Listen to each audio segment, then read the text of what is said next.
Le vide intérieur. Je suis Claire, bienvenue sur Holistic Family. Je voulais reprendre cette notion que j'ai abordée dans la dernière vidéo sur l'authenticité qui est le vide intérieur. Et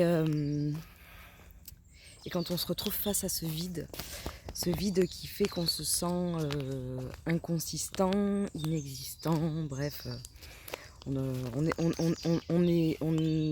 n'arrive plus à se trouver un sens quand on nous enlève quelque chose qui avait une place importante dans notre vie et qu'on considérait comme essentiel. Et là, on enlève quelque chose d'essentiel et là, paf, il y a un vide en nous. Et c'est comme si, si le château de sable s'écroulait, quoi. Alors je dis bien un château de sable justement et c'est bien volontaire. Ce vide, il était rempli par quelque chose.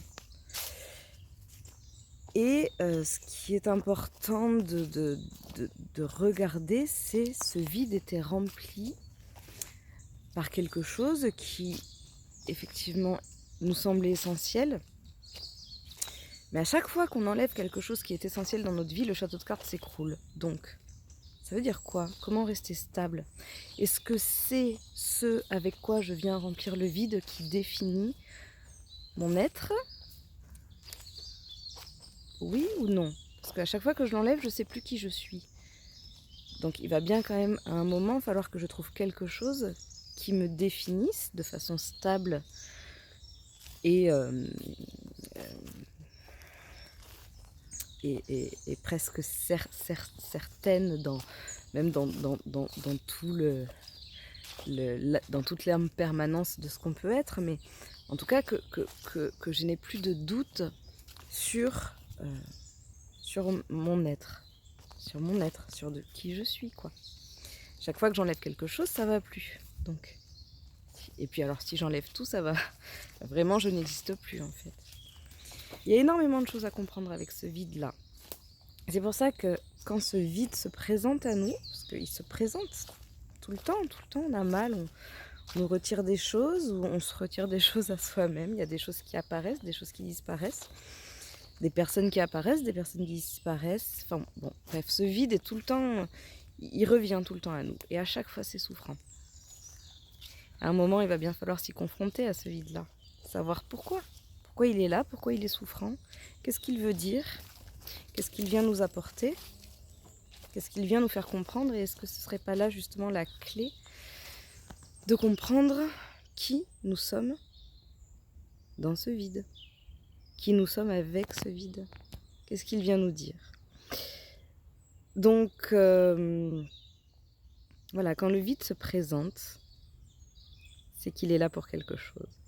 C'est qu'il est là pour nous apprendre quelque chose. Et si justement dans le rien, il n'y avait pas la possibilité du tout? Et si, quand je n'accepte pas de ne plus rien avoir, finalement, je n'acceptais pas le fait de tout avoir. Parce que quand il n'y a rien, on peut tout faire. Alors que quand la place est déjà prise, c'est compliqué de laisser la place à autre chose. Si le but n'était pas justement de laisser le vide et de le laisser être traversé par tout ce qui se présente à nous. Tout ce qui se présente à nous viendrait traverser le vide.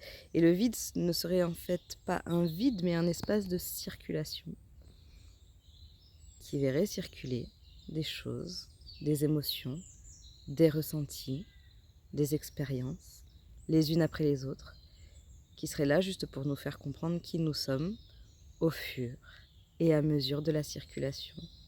Si on regarde bien dans la nature, tout circule. Tout circule.